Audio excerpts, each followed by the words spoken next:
দার্জিলিং বাঙালির ভ্রমণের অন্যতম জনপ্রিয় শৈলশহর হল এই দার্জিলিং। দীঘা, পুরীর সমুদ্র সৈকতের পর যদি কোনো শৈলশহরের নাম আসে তা হল বাঙালির দীপুদায়ের দার্জিলিং, যা কিনা কুইন্স অফ হিলস বা পাহাড়ের রানী নামে সবার কাছে সুপরিচিত।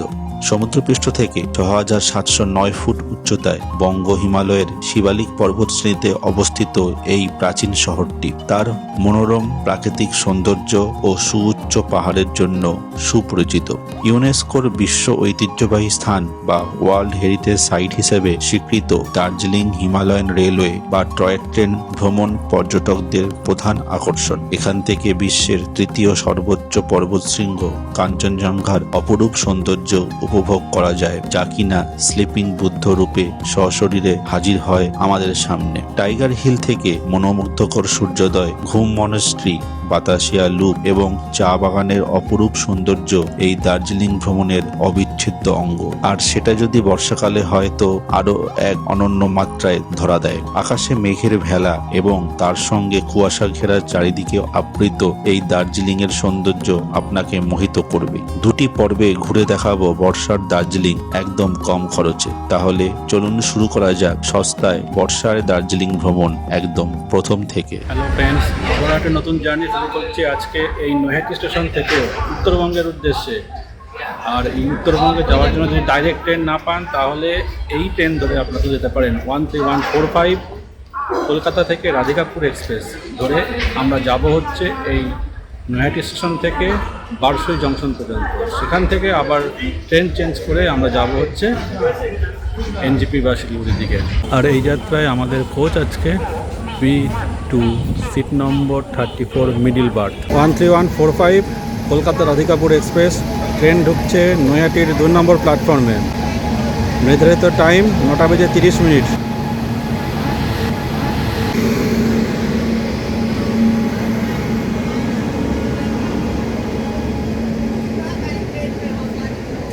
ট্রেন একদম রাইট টাইমে ঢুকে গেল নৈহাটির 2 নম্বর প্ল্যাটফর্মে। তো আমাদের কোচ হচ্ছে B2। তো চলুন B2-র জায়গায় গিয়ে দাঁড়াই। তো এই হচ্ছে আমাদের কোচ, চলুন ট্রেনে ওঠা যাক। ঘড়ির কাঁটায় 9:36। ট্রেন নির্ধারিত সময় থেকে 6 মিনিট লেটে ছেড়ে দিল নৈহাটির 2 নম্বর প্ল্যাটফর্ম। পরবর্তী স্টেশন ব্যান্ডেল জংশন। কলকাতা থেকে 43 কিলোমিটার পথ পাড়ি দিয়ে ট্রেন এসে পৌঁছেছে ব্যান্ডেল জংশন স্টেশন। এখানে ট্রেন ঢোকার কথা ছিল 9:50 মিনিটের ট্রেন, এসে পৌঁছেছে 9:55 মিনিটে। 5 minute late, 5 minute stoppage, 2 minute. Train আমাদের ছেড়ে দিল ব্যান্ডেল জংশন। পরবর্তী station Ambika Kalna. Good morning friends. তো বন্ধুরা, আমরা এই মুহূর্তে এসে পৌঁছেছি বারসই জংশন স্টেশনে। আর বাইরে বেশ ভালো বৃষ্টি হচ্ছে। ট্রেন থেকে নেমে বাইরে বেরিয়ে রেল 1 অ্যাপ থেকে কানেক্টিং জার্নি এই বারসই থেকে শিলিগুড়ি বা এনজেপির টিকিট কেটে নিলাম। স্লিপার ক্লাসের টিকিট কাটলাম, ভাড়া পড়লো 85 রুপিস। তো আমাদের আজকে বারসইতে নামিয়ে দিয়েছে টাইমেই, মোটামুটি বলতে গেলে 5টার সময় নামিয়েছে রাধিকাপুর এক্সপ্রেস। আর এরপরে কানেক্টিং ট্রেন ছিল 517 নর্থ ইস্ট এক্সপ্রেস, সেটা আজকে লেট করছি। তো সেই জন্য আমরা তারও আগের ট্রেন 20610 অমৃত ভারত এক্সপ্রেস ধরে আমরা যাব এই বারসই থেকে এনজেপি পর্যন্ত। যদিও সেই অমৃত ভারত কিন্তু শিডিউল টাইম ছিল এখানে রাত 1টা নাগাদ, ট্রেন লেট। তো আমরা যাবো এবার 2 নম্বর প্ল্যাটফর্মে, সেখানে ট্রেন আসবে। আর একটা জিনিস যেটা বলে রাখছি যে রাধিকাপুর এক্সপ্রেস মোটামুটি ভালো ট্রেন বলতে গেলে। নর্থ বেঙ্গলের টিকিট যদি না পান ডাইরেক্ট ট্রেনে, তো আপনারা এরকম ব্রেক জার্নি করতে পারেন এই রাধিকাপুর এক্সপ্রেস ধরে বারসই নেমে আবার তার কানেক্টিং ট্রেন ধরে এনজেপি পৌঁছে যাওয়া বা শিলিগুড়ি পৌঁছে যাওয়া। তো পরে আরও ট্রেন আছে কিছু। নর্থ ইস্ট এক্সপ্রেসটাই একমাত্র কানেক্টিং ট্রেন। আগে কাঞ্চনকন্যা ছিল, এখন আর সেটা ধরা যায় না। তো ট্রেন মোটামুটি পরিষ্কার। আর ট্রেনের ভাড়া বৃত্তান্ত আমি সব কিছু ডেসক্রিপশন বক্সে দিয়ে দেবো, অন স্ক্রিনেও দিয়ে দিতে পারবো। তো আপনারা যদি ডাইরেক্ট ট্রেনের টিকিট না পান তো রাধিকাপুর এক্সপ্রেস ধরে বারসইতে ব্রেক জার্নি করে আপনারা নর্থ বেঙ্গলের দিকে এগোতে পারেন। তো বন্ধুরা, ট্রেন ঢুকছে 20610 তিরুচিরাপল্লী থেকে এনজেপি পর্যন্ত অমৃত ভারত এক্সপ্রেস। শিডিউল টাইম রাত 1:40 ছিল। ট্রেন লেট এসছে। ট্রেন এসে পৌঁছেছে এই বারসই জংশন স্টেশনে 6টার সময়। বেশ অনেকখানি কিন্তু লেট।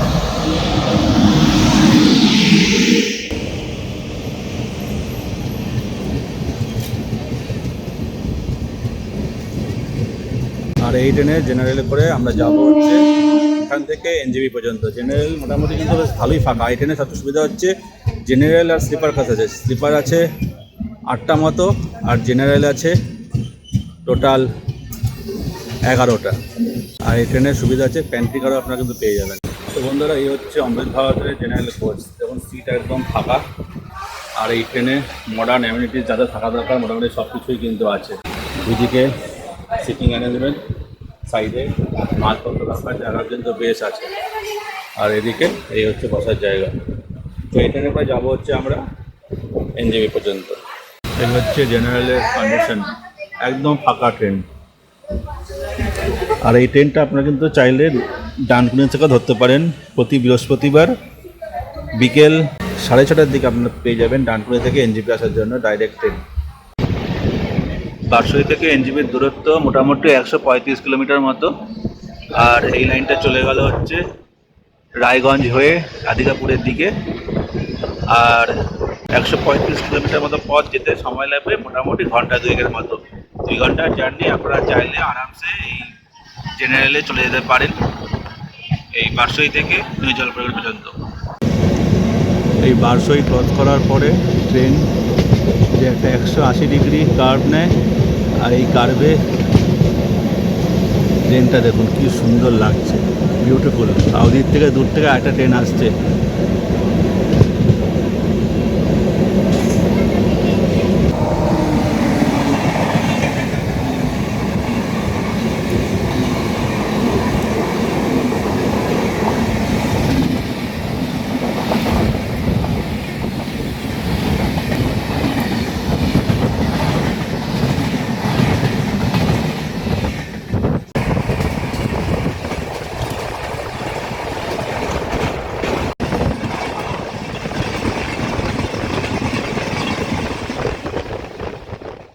তো বন্ধুরা, আমরা পৌঁছে গেছি হচ্ছে নিউ জলপাইগুড়ি স্টেশনে। আমরা উঠেছিলাম বারসই জংশন স্টেশনে সকাল 5:45 আর ট্রেন 8:15টার সময় ঢুকিয়ে দিল নিউ জলপাইগুড়ি স্টেশনে। মোটামুটি 2.5 ঘন্টার জার্নি। জেনারেলে এলাম। জেনারেল কিন্তু একদম ফাঁকা ছিল, পরিষ্কার পরিচ্ছন্ন। আর এই অমৃত ভারত ট্রেনে যেরকম আধুনিক ধরনের সুযোগ সুবিধা আছে সব কিন্তু এখানে দেওয়া আছে। তো চলুন এবার ট্রেন থেকে নামবো। 8টার সময় নেমে পড়লাম নিউ জলপাইগুড়ি স্টেশনের 4 নম্বর প্ল্যাটফর্মে। এবার আমরা এই ওভারব্রিজ ধরে বাইরে যাব। আর এই হচ্ছে তিরুচিরাপল্লী এনজেপি অমৃত ভারত এক্সপ্রেস। তো বন্ধুরা, আমরা এই ফুটওভার ব্রিজ দিয়ে এবার বেরিয়ে যাচ্ছি নিউ জলপাইগুড়ি স্টেশনের বাইরে। ওখানে গিয়ে একটা ছোটো গাড়ি করতে হবে, টোটো হোক বা অটো, যেটা করে যাব হচ্ছে শিলিগুড়ি বাস স্ট্যান্ডে। সেখান থেকে ইচ্ছা আছে বাসে যাওয়ার এই শিলিগুড়ি থেকে দার্জিলিং পর্যন্ত। আর সেই যাওয়ার অভিজ্ঞতা আপনাদের সামনে তুলে ধরবো এই ভিডিওতে। তো দেখতে থাকুন পুরো ভিডিওটি। এই পথ দিয়ে বেরোবেন, এই পথ দিয়ে বেরিয়ে দেখবেন আশেপাশে প্রচুর খাবারের দোকান আছে। আপনারা চাইলে এখান থেকে সকালের খাবার খেয়ে দিয়ে আপনারা বাইরের দিকে বেরোতে পারবেন এবং বাইরে বেরিয়ে ওখান থেকে গাড়ি স্ট্যান্ডে গিয়ে আপনারা গাড়ি ধরতে পারবেন। তো এটা হচ্ছে শিলিগুড়ির তেনজিং নরগে বাস স্ট্যান্ড। আর এটা হচ্ছে কাউন্টার। এখান থেকে দার্জিলিংয়ের টিকিট আপনারা পেয়ে যাবেন। 105 টাকার বিনিময়ে আপনারা পৌঁছে যাবেন এখান থেকে একদম সোজা দার্জিলিং। ঘন্টা 3 সময় লাগে যদি রাস্তা ক্লিয়ার থাকে। তো এই কাউন্টার থেকে আমরা টিকিট কেটে নিচ্ছি। টিকিট কেটে আমরা যাব দার্জিলিং। আর আপনারা চাইলে অনলাইনে টিকিট কাটতে পারেন। অনলাইনে সকাল 7টা এবং 8টা ওই টিকিট অনলাইনে রেড বাসের মাধ্যমে দেওয়া হয়। লিঙ্ক আমি ডেসক্রিপশন বক্সে দিয়ে দেবো। তো বন্ধুরা, আমরা শিলিগুড়ির তেনজিং নরগে বাস স্ট্যান্ড থেকে এই শিলিগুড়ি থেকে দার্জিলিং যাওয়ার জন্য এনবিএসটিসির বাস পেয়ে গেছি। তো একটু সমস্যা হয়েছিল, কেননা আমি যে সময় শিলিগুড়ি পৌঁছেছি তখন থেকে আর অনলাইনে বাস টিকিট পাওয়া যায় না, অফলাইনে কাটতে হয়। কাউন্টারে দাঁড়িয়েছিলাম অনেকক্ষণ। কাউন্টারে অনেকক্ষণ দাঁড়ানোর পরে একটার পর একটা বাস চলে আসছিল এবং কাউন্টারে যা ভিড় হয়েছিল একটা পর একটা বাস ভর্তিও হয়ে যাচ্ছিল। তো শেষ বাসে উঠেছি, কোনোরকম কাউন্টার থেকে টিকিট কাটিয়ে নিই। তো বাসে এসে ড্রাইভারকে জিজ্ঞেস করলাম, দাদা কোনোভাবে যাওয়া যাবে কি না। ড্রাইভার একদম সামনের সিটটা দিয়ে দিয়েছে, সেই সিটে করে যাচ্ছি। সিট ভালো পেয়েছি, কিন্তু পুরো সিট পুরো প্যাকড আপ। তো বাসটা দেখলে আপনারা বুঝতে পারবেন, দেখুন পুরো বাস এত পুরো প্যাকড আপ। এইভাবে আমরা এখন শিলিগুড়ি থেকে যাচ্ছি হচ্ছে দার্জিলিংয়ের উদ্দেশ্যে। শিলিগুড়ি থেকে দার্জিলিংয়ের দূরত্ব 77 কিলোমিটার মতো পথ। বাসে সময় লাগবে 3 থেকে 3.5 ঘন্টা যদি রাস্তা ক্লিয়ার থাকে। আমরা অলরেডি দার্জিলিং মোড় ক্রস করে ডান দিকে ঢুকে গেছি। সামনে আসবে হচ্ছে রোহিণী মোড়, সেখান থেকে আমরা কার্শিয়াঙ্গা রোড ধরবো। তো আমরা শুকনা মোড় ক্রস করে বাঁদিকে রাস্তা ধরলাম রোহিণীর উদ্দেশ্যে। আমরা ধরলাম রোহিণী রোড, আর বাঁদিকে ওই রাস্তাটা চলে গেল মিরিকের দিকে। আর এই রোহিণী রোড ধরার সঙ্গে সঙ্গে সামনে দেখতে পাচ্ছি সুন্দর পাহাড়। এই বর্ষার সময় এই মেঘলা ওয়েদার আর তার সঙ্গে এই সুন্দর হিমালয় পর্বতের হাতছানি এক অপূর্ব মেলবন্ধন। শুরু হলো পাহাড়ি পথ চলা এবং তার সঙ্গে আঁকাবাঁকা পথ।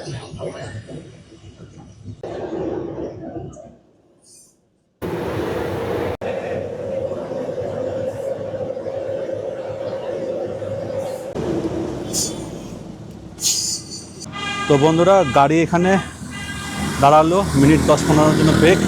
আর আপনারা যদি চান, সামনের যে ছোট্ট একটা রেস্তোরাঁ আছে, এখান থেকে চা কফি কিছু খাবার দাবার কিন্তু খেয়ে নিতে পারেন। তো চলুন দেখি চা পাওয়া যায় কিনা, চা খেয়ে নেবো একটু। তো বন্ধুরা, 1 প্লেট মোমো নিয়ে নিয়েছি। এই মোমো দিয়েই আপাতত টিফিনটা সেরে নিচ্ছি। তো বন্ধুরা, গাড়ি আমাদের ঢুকছে কার্শিয়াং শহরে। আর কার্শিয়াং শহরে ঢোকার আগে শুরু হয়েছে বৃষ্টি।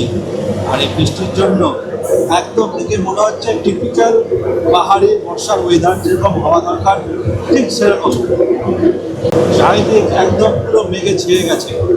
কার্শিয়াং ঢোকার আগে আবার সেই লম্বা জ্যাম। গাড়ির জ্যাম কতক্ষণে মিটবে জানি না। 10 মিনিট হয়ে গেছে দাঁড়িয়ে আছি। গরমের ছুটির সময় আসুন, বর্ষার সময় আসুন, যখনই আসুন, এই কার্শিয়াংয়ে একটু জ্যাম পড়বে। আর দার্জিলিং ঢোকার আগে কী অবস্থা সেটা এখন যতক্ষণ না পৌঁছাচ্ছি ততক্ষণ বলতে পারছি না।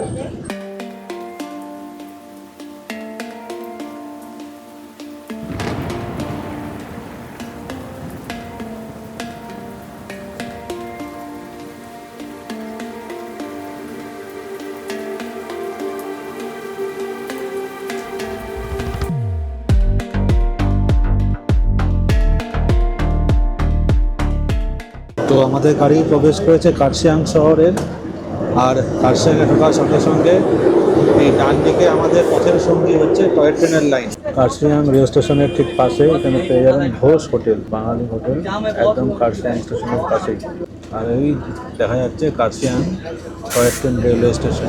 তো বন্ধুরা, আমরা ক্রস করছি এখন 4864 ফুট উঁচু কার্শিয়াং রেলওয়ে স্টেশন। এটা হচ্ছে Kurseong toy train railway station. আর বাসে আমরা চলেছি ঠিক এইভাবে, বাসের অবস্থাতে কত লোক, প্রচুর লোক। এইভাবে আমাদের যেতে হচ্ছে। তো আমরা বলবো, যারা আসছেন ঘুরতে, এই বাসের ভরসা কিন্তু আসবেন না। বাসের অবস্থা কিন্তু খুবই শোচনীয়। এই জায়গাটা দেখুন, খুব সুন্দর। টিপিক্যাল বর্ষার ওয়েদার যেরকম হয় পাহাড়ে। ডান দিকে সোনাদা রেলওয়ে স্টেশন। আগের কিছুদিন পর্বে দেখেছিলেন আমরা এসেছিলাম হচ্ছে এই সোনাদারে অদ্ভিদ গ্রামে, মিনিং বস্তি। সেই ভিডিও হয়তো দুজনে দেখে ফেলেছেন আপনারা। সেই জায়গাটায় আমরা ক্রস করবো আর কিছুক্ষণ পরে।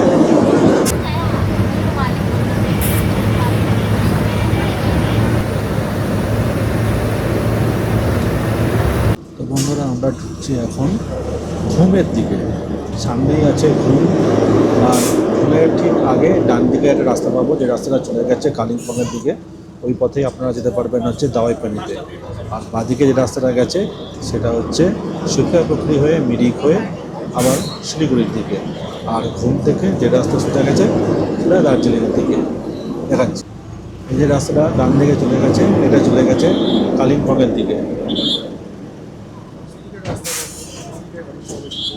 আর এদিকে হচ্ছে হোম স্টেশন সামনে। এটা হচ্ছে হোম স্টেশন। আর ঘুমের বাঁদিকে গেছে হচ্ছে মিরিকের রাস্তা। এই হচ্ছে home station. Highest Indian railway station হচ্ছে এই ঘুম স্টেশন। ৭,১৬০ ফুট উচ্চতায় অবস্থিত এই ঘুম রেলওয়ে স্টেশন। তো বন্ধুরা, আমরা প্রায় পৌঁছে গেছি দার্জিলিং শহরে। ঘড়িকাটায় বাজে প্রায় 6টা। এখনও আমরা পৌঁছতে পারিনি দার্জিলিংয়ে। দার্জিলিং ঢোকার আগে এখনও জ্যাম চলছে, জানি না কটার সময় ঢুকবো। মানে আজকের দিনটা পুরো বেকার চলে গেল। আপনারা যারা আসবেন অন্তত চেষ্টা করবেন অন্তত সকাল সকাল, অন্তত খুব তাড়াতাড়ি হলেও 8টা থেকে 9টার মধ্যে আপনারা এনজেপি থেকে বেরিয়ে যান, তাহলে হয়তো 2-2:30টার মধ্যে ঢুকতে পারবেন। অন্তত এই সিজন টাইমে বা দার্জিলিংয়ের আশেপাশে প্রচুর জ্যাম। কী যে অবস্থা! ঘুম স্টেশনে ঢুকেছি আমরা মোটামুটি 5টার দিকে, এখন 6টা। ঘুম থেকে এই 2-2.5 কিলোমিটার এসছি, প্রায় 1 ঘন্টা লেগে গেল। আমাদের বাসের আমি হচ্ছে ড্রাইভার, তো ওনাকে আমি থ্যাংক ইউ জানাবো। ওনার জন্যই আমি এই বাসের সিটটা পেয়েছি। উনি বললেন যে চলুন এটা করুন, আপনাকে সিটটা দিয়ে দেবো। তো ভাড়া সেই 105 টাকায় নিয়েছে, 105 টাকা করে আমরা চলে এলাম এই শিলিগুড়ি থেকে দার্জিলিং। তো বন্ধুরা, বাস থেকে নেমে গেলাম। ড্রাইভার বললেন যে এখানে নেমে যান, যা রাস্তার জ্যাম। আর আমার যেখানে আজকে হোটেল নেওয়া আছে আসানসোলে হাউস, একটা হলিডে হোম, তো সেটা আপনাদের দেখাবো। এখান থেকে আর হেঁটে গেলে 500 মিটার। তো আমি সেই জন্য বাস থেকে নেমে গেলাম, তাই আমি এবার এই টয় ট্রেনের লাইনের উপর দিয়ে হেঁটে হেঁটে চলেছি। তো বন্ধুরা, এই হচ্ছে দার্জিলিং ঢোকার আগে জ্যাম। তো আমি এখানে নেমে গেলাম, নেমে এই লালকুঠি রোডের দিকে আমি এগোচ্ছি। এটা হচ্ছে আর একটু সামনে গেলে হচ্ছে লালকুঠি বাস স্ট্যান্ড। সেই লালকুঠি রোডের বাস স্ট্যান্ডের আগে এটা, এই রাস্তাটা উপরের দিকে চলে গেছে লালকুঠি রোডের দিকে। তো সেই রাস্তায় এবার আমি এগোচ্ছি। তো বন্ধুরা দেখুন কোথায় চলেছি। চারিদিকে ঘন জঙ্গলের মধ্যে দিয়ে একটি রাস্তা চলে গেছে, এই রাস্তা দিয়ে এখন হেঁটে চলেছি। তো সামনেই হচ্ছে আমাদের হলিডে হোম। একটু অকওয়ার্ড জায়গায় আমাকে বাসটা যেখানে নামিয়েছে সেখানে না নামলেই ভালো হতো। একদম দার্জিলিং স্টেশনের সামনে বা স্টিম ইঞ্জিন যে লোকো শেড, ওখানেই নামতে বলেছিল আমাকে। আমাকে বাসটা আগে নামিয়ে দিয়েছে, বললো ওখান থেকে শর্টকাট আছে। কারণ শর্টকাটের চত্বরে পুরো অবস্থা খারাপ হয়ে গেছে, তো সিঁড়ি বেয়ে উঠতে হয়েছে অনেকখানি রাস্তা। ঠিক আছে, একা আছি বলে অসুবিধা হচ্ছে না, কিন্তু আপনারা যারা ফ্যামিলি নিয়ে আসবেন তারা কিন্তু ওই লোকো শেডের ওখানেই নামবেন, পারলে ওখান থেকে একটা গাড়ি নিয়ে নেবেন। তো বন্ধুরা, আমি এখন এই মুহূর্তে চলে এসেছি দার্জিলিং মেলে। সন্ধ্যার সময় দার্জিলিং মেল বিভিন্ন মানে লোকের আজকে একটু ভিড় কম, একটু রাত হয়েছে যেহেতু ঘড়িকাটায় বাজে প্রায় 8টা। তো লোকজন দেখছি আস্তে আস্তে হালকা হালকা হয়ে সব সরে যাচ্ছে। আর দোকানপাট আছে, জানি না কেন তো তাড়াতাড়ি বন্ধ হয়ে গেছে। হতে পারে হয়তো আজকে কোনো উৎসব আছে বলে হয়তো বন্ধ হয়ে গেছে। এই হচ্ছে মেল চত্বর, মানে হচ্ছে চৌরাস্তা, হকার্স মার্কেট, এই রাস্তা সোজা চলে গেছে। আর এই হচ্ছে পুরো মেল চত্বর রাতের বেলার দৃশ্য, একদম ফাঁকা রাতের বেলা কিন্তু এখন এই মুহূর্তে অন্তত। তো কালকে আবার সকালবেলায় আসবো এই মেল চত্বরে। তো চলুন আমরা এবার মেল থেকে বেরোবো। সামনে আছে হোটেল বেলভিউ, ওদিক থেকে আমরা এলাম। আর এই সামনে আছে হচ্ছে ঝর্ণাটা, এই হচ্ছে সেই ফাউন্টেন। এর পাশ দিয়ে দুটো রাস্তা চলে গেছে, ডান দিকে একটা রাস্তা আর বাঁদিকের রাস্তা। এদিকে আপনি হোটেল পেয়ে যাবেন বেশ ভালো, এদিকেও আছে। আর এই হচ্ছে রাতের বেলায় মেলের দৃশ্য। আর এই রাস্তায় সামনের দিকে গেলে আমরা পৌঁছে যাব সেই বিখ্যাত গ্লিনারিসের দিকে। এই মেল যাওয়ার পথে এই রাস্তার দুপাশে বিভিন্ন ধরনের শীতবস্ত্রের দোকান পেয়ে যাবেন, আরও তো হ্যান্ডিক্যাপস, তার সঙ্গে টুকটাক সাজানো গোছানোর জিনিস কিন্তু আপনার এখানে পেয়ে যাবেন। এরকম হ্যান্ডিক্যাপসের দোকান আপনারা কিন্তু এখানে পেয়ে যাবেন। Asian art palace. ফুটপাতেও খুব প্রচুর দোকান পেয়ে যাবেন শীতবস্ত্রের। আপনারা চাইলে এখান থেকে আপনার বাড়ির লোকের জন্য নিয়ে যেতে পারেন জিনিসপত্র। তো বন্ধুরা, আমরা অবশেষে এসে পৌঁছেছি এই দার্জিলিংয়ের সবচেয়ে জনপ্রিয় জায়গা মেলের এখানে, হোপস গ্লেনারিজম।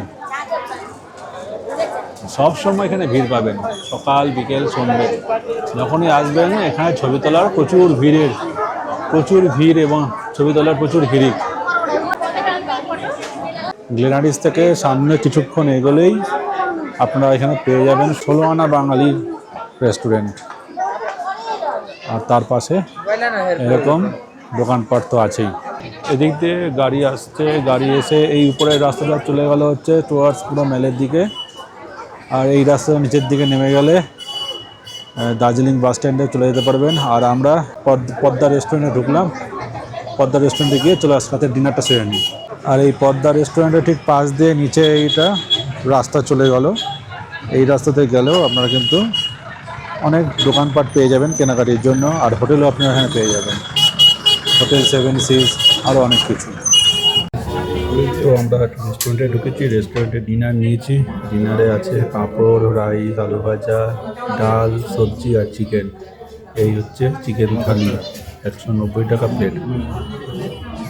তো চলুন খেয়ে দেখি খাবারটা কীরকম। ওখানে খেলাম, খাবার কিন্তু কোয়ালিটি বেশ ভালো, কোয়ান্টিটি ঠিকঠাক আছে। তো আপনারা চাইলে এখানে খেতে পারেন। তো বন্ধুরা, এটা হচ্ছে আমাদের রুম। একটি পাশে ছোট্ট জামা কাপড় রাখারও জায়গা আছে।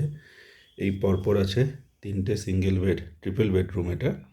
আর প্রত্যেকটা বেডের মধ্যে বালিশ, কম্বল দেওয়া আছে। আর এখানে একটি চেয়ার দেওয়া আছে, ওদিকে একটা চেয়ার, ওখানে একটা টেবিল দেওয়া আছে। আর এই 2 খাটের মাঝখানে কিন্তু আরেকটা ওখানে টেবিল দেওয়া আছে। আর এখানে টিভি আছে, যদিও টিভি চলে না, চার্জিং পোর্ট আছে। আর এই হচ্ছে ওয়াশরুম, ওয়েস্টার্ন স্টাইল ওয়াশরুম, যেটা দরকার গিজার সেটা আছে। এখানে একটা আয়নাও আছে, বেসিনও আছে, বালতি মগ দেওয়া আছে।